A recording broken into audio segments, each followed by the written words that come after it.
Okay. So, my first question, how long were you a teacher and what classes did you teach? I taught for more than 25 years in several Uh-huh. school systems, and I ended my teaching career teaching AP Okay. English. We did both language and literature Hmm. in a year, and college prep English is what I did at the last year. But I also, many moons ago, also taught ninth grade, Okay. 10th grade, and 11th grade honors. Uh-huh. That was a long time ago. That very neat. So have you ever used I Know Why the Caged Bird Sings with one of your classes? No, You haven't? No? I have not. Okay. Because I know I was talking to, when I was doing my other interview, she said her sister had read it at the school. I don't know if there was a different teacher who I had just it. don't. Now, there may be some independent readings Oh, with okay. this Where book, it was and kind of an that's, option. yeah, I don't know that. And I have no particular reason why. I mean, I wasn't avoiding the book, Right. nor was I promoting the book. Hmm. But there's so many books in our program Yeah. that are banned books. Yeah. I mean, people could come in and strip a library if Really. we allowed them to do it. Really. Oh, yeah. So what's the school's kind of stance on that? In the past, now I haven't been teaching for 5 years now, Hmm. things do Right. change. I was on one censorship committee. Uh-huh. I take a dim view of censoring anything, which I Hmm. think a lot of people do. Yeah. Not that some books are more relevant to other people and younger grades and so forth, Right. but I have never known any teacher who was unwilling to allow a student to opt out of reading a particular Okay. book. Um, There's usually an alternate. There are lots of books in the world. right. And, but this one instance I'm thinking about Hmm. was of Mice and Men. Okay. It was not a case of the parent not wanting their child to read the book. They wanted the book removed from the English department reading list and removed from the library. Here at the Yes, Kirksville High School. yes. And so what happened with that, um, we had a committee composed of science, history, Hmm. um, somebody else, me, two English teachers, and we gave out copies of the book, had Hmm. them read the book, and then we had several meetings. Now, this is something that I have found to be true throughout. And as a matter of fact, the book was not removed Yeah. from the English department. This I have found to be true. Most people who want parents, let's talk about parents, Yeah. who want to save their children, Hmm. and that's their prerogative. I kind of understand Yeah. that. But here's the thing, most of them haven't read the book. Right. Right. They don't know. They don't know. And they're bean counters many times. You know, they grab a book Yeah. and they look for dirty And words. they count how many times this curse word shows up. And Yes, yeah. that's what they do. And so um, we did come up with a list of questions for this couple Hmm. to consider as a kind of an assignment. Right. And so it wasn't just an English teachery thing, it was across the curriculum, Yeah. yes, which forced them into reading the book. Hmm. The same thing happened to me in another school system. Um, that book, oh, this is so long ago. People think I'm just ancient, which I feel like I am maybe. This book was Rabbit Run. Hmm. And I don't know if you know that No, I don't. Rabbit I'm not series very of books or familiar. not. Well, here's the kicker on that. I had 10th, 11th grade students. I did that book for 2 years. There was never a problem Hmm. until a film was made of that book and a new cover came out Hmm. showing a man and woman in bed together. That brought it all down.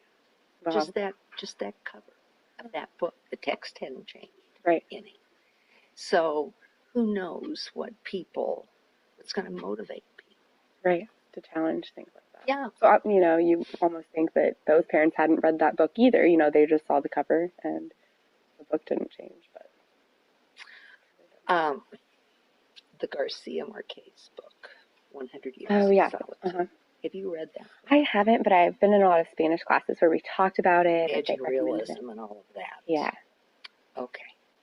I used that book. We're moving away from this. Is That's this fine. okay? Yeah. I had that book on a reading list for advanced placement summer reading. Hmm. And I remember so clearly I was waxing my kitchen floor. And I was down on my hands and knees, and the phone rang. Oh, gee. I took off a glove, and I answered the phone, and it was a student enrolled in this AP class. And he said, "This is the dirtiest book that I have ever read." Now, Camden, it's July. Yeah. I'm waxing my floor. I don't want to have a debate about what No. makes a book dirty. And so I said, well, why don't you do this? Since this is you with the text, when you get to a dirty part, why don't you just skim it? Mhm. Just move on past it. Don't skim too much of the book, but just Right. skim it. Then he said, well, Mr. Williams said I should call you. So you see, they already shot over my head to the principal. I said, thank you, I appreciate your calling me, but let's try that. And I forgot about it. The first day of class, this kid walked in, and he said, my mother read 100 Years of Solitude, and I thought, day one, here we go. Yeah. And you know what followed? She said it was one of the best books. That's great. So his mom shut him down. Exactly. That didn't go the way I thought it would. Right. But it worked out. Yeah. That's great. Those are actually a couple of my questions too. If you'd ever had like parents or students complain about novels in your classroom. I had, yeah, but not. I think after I was here, I think I established a certain amount of trust. Yeah. I'm not going to lead these kids off a cliff. Right. And so that was helpful. I remember having a student one time. I always tried to end the year with seniors with Brave New World. Yeah. Because it's an easy read and it connects and all kinds of reasons. And I had a girl that didn't want to read it. And she started it, and I remember she said, it just makes me ill thinking about all the chrome and those babies in bottles, and I can't stand it. So I said, that's fine. You and I will meet once a week. I'm going to give you a reading schedule. We'll do some discussion. You'll have some quick blah, blah, blah. I'd like for you to read 1984. Well, in my humble opinion, 1984 is much more questionable than Brave New World. Right. But it's a better written book, I think. Well, she loved it. Really? So go figure. Yeah. Yeah. So just kind of substituting for. Yeah. There's always other books that are quality that can. I will never go to the mat on a book. There are just too many. Yeah. Unless they're trying to remove it so other people's kids can't access it. That's right. Yeah. That's a no-no. Yeah. Great.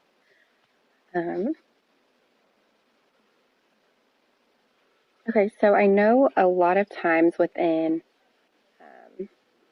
an English classroom, you have the opportunity to talk about more than just like conventions or writing, and you can like talk deeper about the topics that are in the novels, or like the things they address. So like in this book, like racism is one thing. What do you think about topics like that and like controversial topics that are within novels being discussed in English classrooms? I gave a disclaimer with my classes at the beginning of the year. What works for me maybe doesn't work for other people, and I understand that. But I would tell them, if there is something that makes you uncomfortable, you may leave my room. Or if that draws attention to you, you can Mhm. We will work through this. Yeah. But I'd follow up with this, and especially in speech class with argument speeches, persuasive speeches. Right. I would say, keep this off the record. I know what That's journalists do about off the record. fine. There's no such thing. Anyway, I would say, I'm going to try to offend everybody in class this year. And I'm going to try and poke holes in all your arguments. Mhm. If I poke holes so your bucket leaks, you either have to patch that bucket or you have to get a new one. Uh-huh. That seemed to work for me. I don't think I was a bully, Mm-mm. but I wanted them to know we talk about anything. Yeah. Now I remember, and I did this with you. It had been a long time when I was teaching seniors since I had ninth graders, and I know their hormones are raging and they're squirrely and they giggle at things and Yes. the English department used to stop Romeo and Juliet. Really? Take it to black, fast forward through that Zeffirelli film. I never understood that. No. You know, it would have to be, you have to be mature enough because they were over there watching. Right. Right. And then there's that argument. And I'm sure maybe they can be embarrassed. Laughter can be how you handle embarrassment. Right. But if a teacher doesn't, if a teacher is uncomfortable with something, I don't think it should be done. Yeah. A separate piece.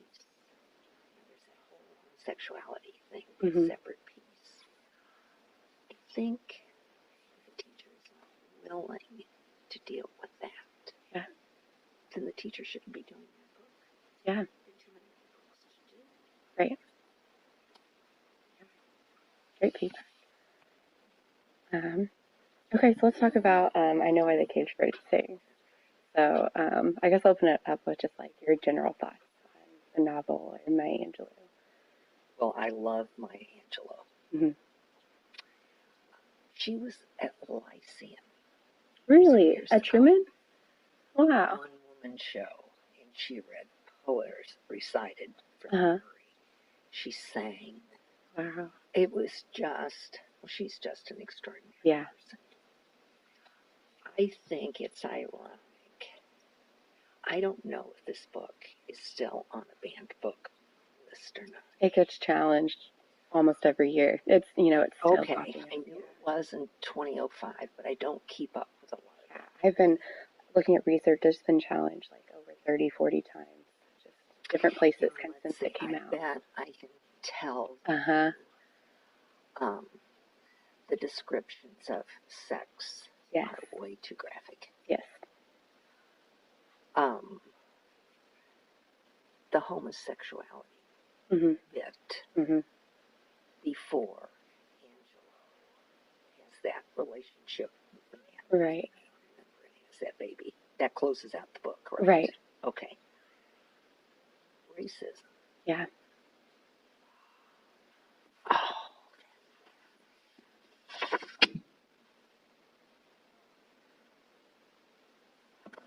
It was another lynching, another black man hanging on a tree. One more woman ambushed and raped, a black boy whipped and maimed. It was hounds on the trail of a man running through slimy swamps. It was a white woman slapping her maid for being forgetful.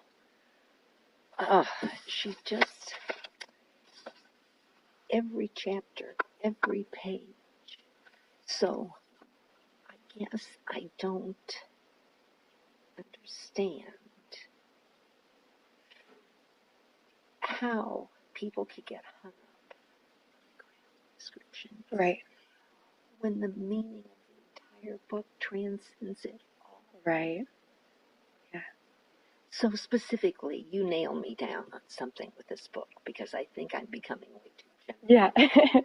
Well, I think one other thing you're talking about reasons it was challenged. One that made me especially angry was that this popped up a few times. Reason the book was challenged is because it negatively portrays white people. anti-white. Uh-huh. That was a big claim that the novel was, and that they didn't want it because of that. Yeah. Yeah. Lord me. Truth is true. Okay, so do you want to talk about this poem a little bit that you brought? I want you to read that poem. Okay, out loud. If you want. Yeah, that's perfect. Sympathy by Paul Laurence Dunbar. I know what the cage bird feels, alas, when the sun is bright on the upland slopes, when the wind stirs soft through the springing grass, and the river flows like a stream of glass, when the first bird sings, and the first bud opes, and the faint perfume of its chalice steals, I know what the cage bird feels. I know why the cage bird beats his wing till its blood is red on the cruel bars, for he must fly back to his perch and cling when he fain would be on the burrow of bough. Bow. That's the word. Bough, a swing. Mhm. And a pain still throbs in the old scars, and they pulse again with a keener sting. I know why he beats his wing. I know why the cage bird sings, ah me, when his wing is bruised and his bosom sore, when he beats his bars and he would be free. It is not a carol of joy or glee, but a prayer that he sends from his heart's deep core, but a plea that upward to heaven he flings. I know why the cage bird sings. Yeah. That was written sometime in the 1890s. Mm-hmm. It may say on there, I don't know. Obviously, she knows that poem. Right. She writes that book. Yeah. So the question is, we know the bird isn't singing here because it's happy. Right. Because it's trying to be set free. Mm-hmm. So why is the bird singing? What does the narrator, Angela, of this book, why does she think? What is the bird's cage in this book? Well, it's obviously racism and oppression and all those things that she writes about. Yeah. But why is it singing?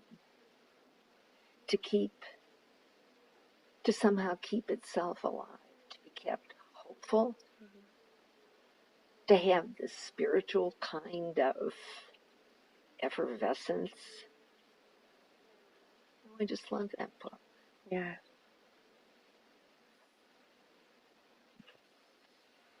That's great. And I had never seen this poem before. I thought it was a reference, but I wasn't sure.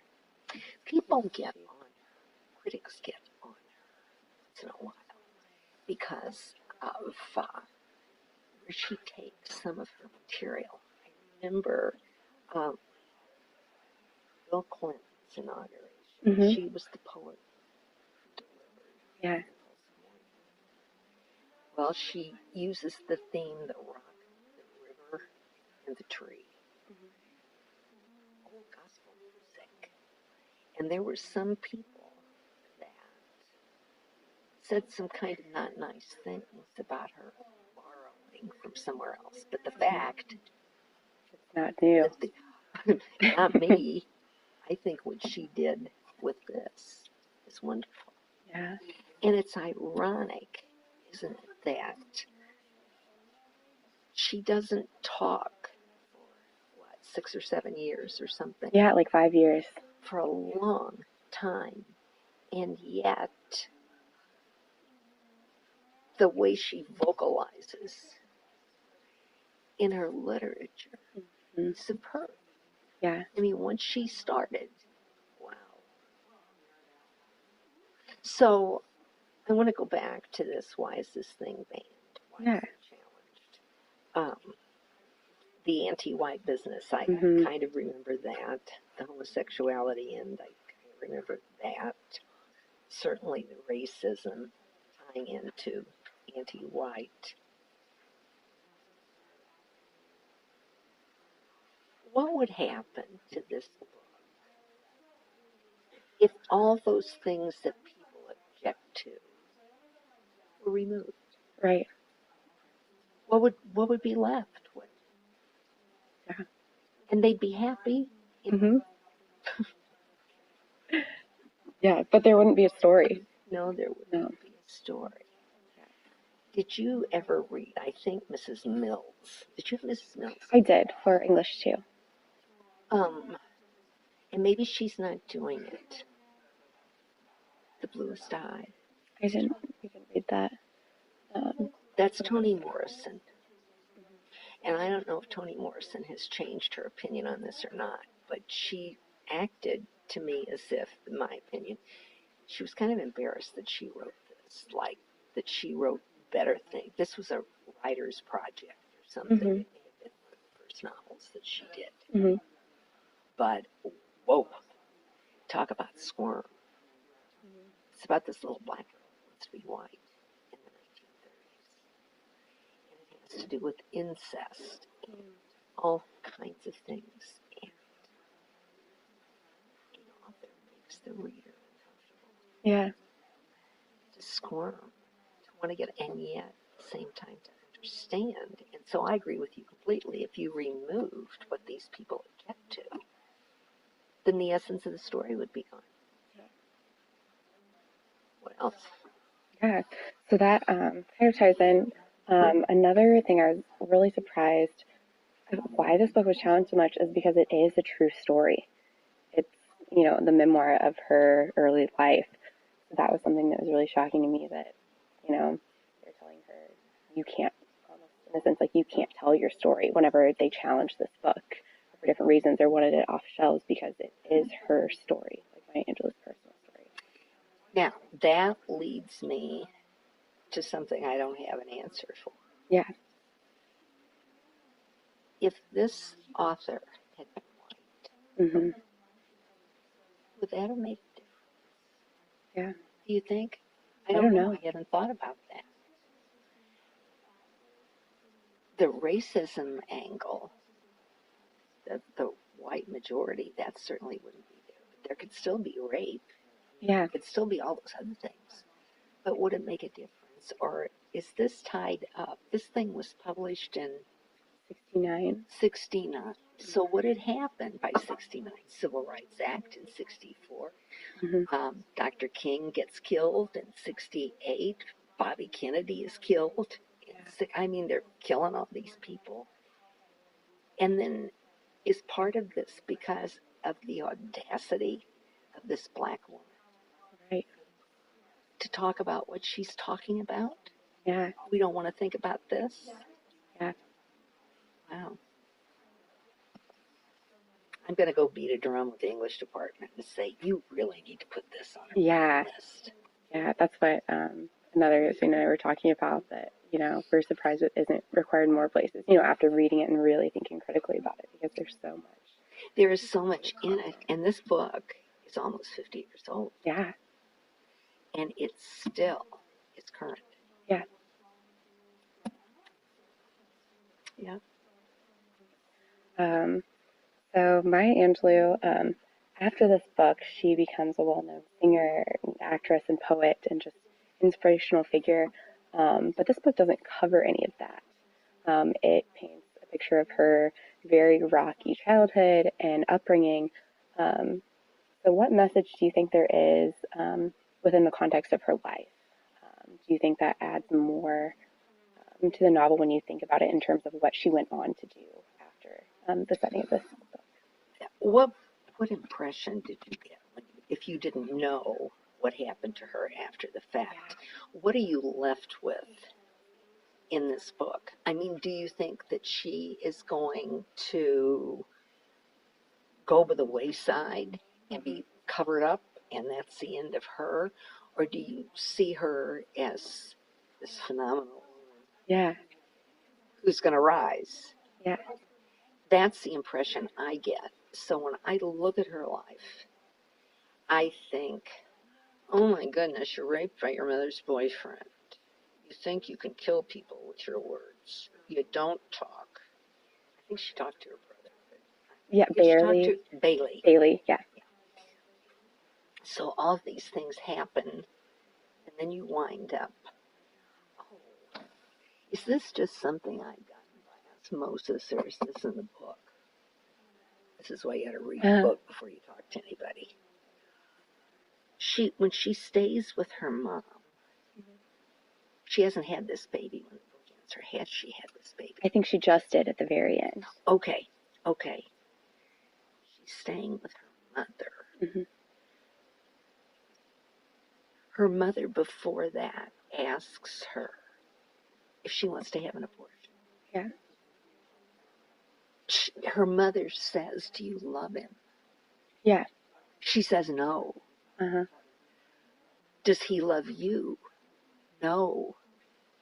Then why would we want to make more people miserable?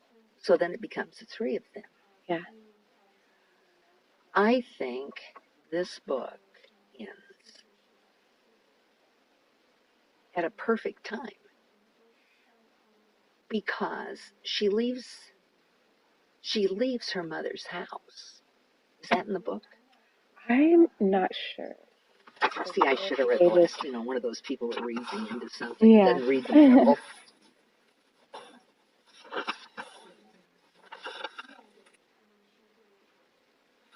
You don't have to think about doing the right thing. For the right thing, then you do it without thinking. It's turned out to like the mother, while not with her when she was little, she was with her grandmother. Right. She has taken, absorbed, learned tremendous lessons and taken values from these two. The mother, who is just a super mother when she's really an adult. Mm-hmm. The grandmother, when she was little, all those interplays. So I think this is a good place for this book to end. Yeah. You know she's going to keep her son. Mm-hmm. You know she has these relationships. She's going to move out and do it on her own. Mm-hmm. Did I answer your question? Yeah. So yeah, does this kind of point to what her life becomes? Oh yeah. I think that spirit that's in there, the fact that she's weathered everything, she's so resilient. It just gives you hope. Yeah. That's great. So kind of moving just to more Maya Angelou in general, do you have any other favorite works by her? I like certainly her poetry, and I think her prose is poetry. There was one work.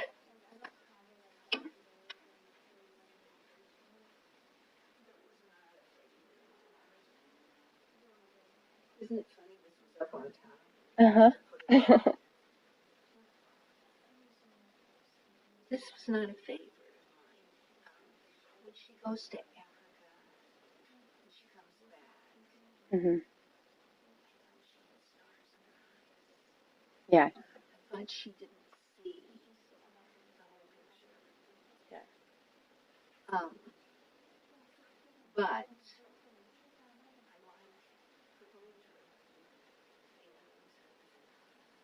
poetry. So I rise. It's hard to and not be proud. Yeah. Proud of her. Oh, I had a former student one time, a gay student who was with her significant other. She told me this years ago. Mm-hmm. In an airport in Dallas. Mm-hmm. And who walked up and sat down next to Maya Angelou. No. Yes. And of course, Maya Angelou was instrumental in a lot of LGBTQ things, as I'm sure you know. Anyway, they had something like an hour for a flight. And I remember the student said, this was like talking to my aunt. Mm-hmm. It was so easy to get into a rhythm of talking which made me love her because I thought she didn't have an on and off switch. Right. This is the way this woman is. Yeah. No phony there. No. That's really neat.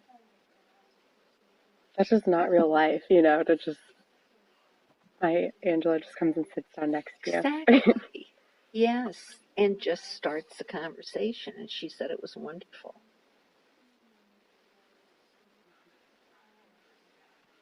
Yeah, so I think that's most of the questions I had prepared. Are there any other comments, thoughts on the novel in general? My thought on the novel is I wish I had read it the week before you read it.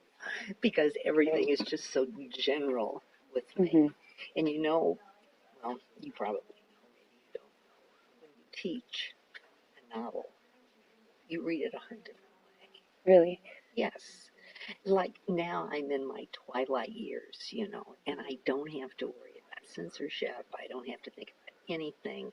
If I don't like it, I don't have to finish it. Yeah, you can just put it down. I don't have to read something more than once. But if I really love something, I'd happily read that once. Yeah. Because students are going to remember. I mean, you just can't coast. Maybe my memory is just not that good, but I don't think you can coast for a couple of years and not look at the text because they will remember things. Right. Don't. Yeah. And it'll stand out to them. That's right. Yeah. That's right. Great. All right. I think that's all I have. Thank you so much. Okay. I hope there was something in there you could use. It was wonderful. Okay. Yes. Because